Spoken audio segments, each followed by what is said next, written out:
On the show today, live, Ed Sheeran. Listen again to that interview. It's quite fun, wasn't it? Quite good. He was brilliant. I was below average, but he was brilliant. He made it. It happened at 8:15 this morning, so listen back to that on the iPlayer. We may put it on the website.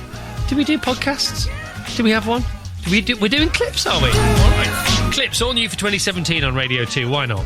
Right, joining us now, Dave Tomlinson, writer and vicar at St Luke's Holloway in London. Also, fellow Liverpool fan.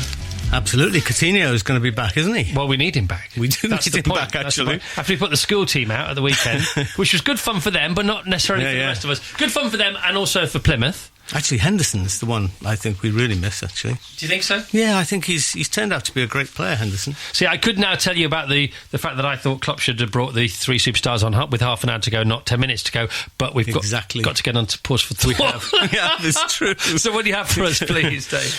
Well, last week I was in the supermarket with my missus. We know how to live. Supermarkets, I have to say, are not my favourite thing, especially all that standing in a big queue at the checkout. But it was one of those especially annoying times when something was going on at the till and everything just ground to a halt.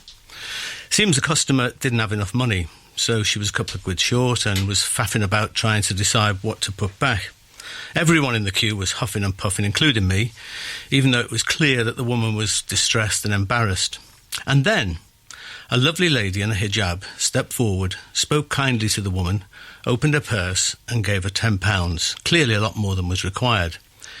It was a moment of epiphany, like a light suddenly went on, and I was reminded what religion, what being human, is really about. I could have done the same thing. I could have helped if I hadn't been so blinking grumpy.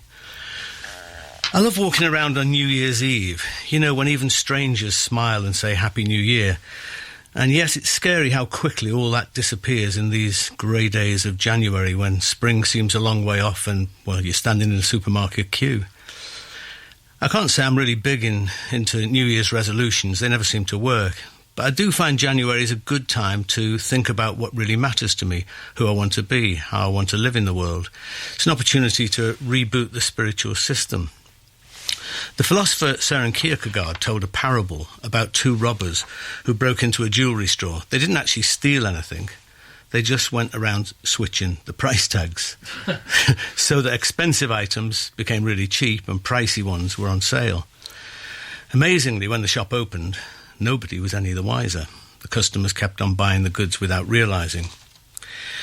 I think life has a way of juggling our price tags so that we lose sight of what really matters, which is why it's good to stop sometimes to sort them out again. Otherwise, I, for one, end up being like a grumpy Victor Meldrew instead of spreading a little kindness like that lady in the supermarket queue. Well said. Great pause for thought. Love that, Dave. Thank you. Will you come back next Tuesday? I am back next Tuesday. You're very welcome. Thank you.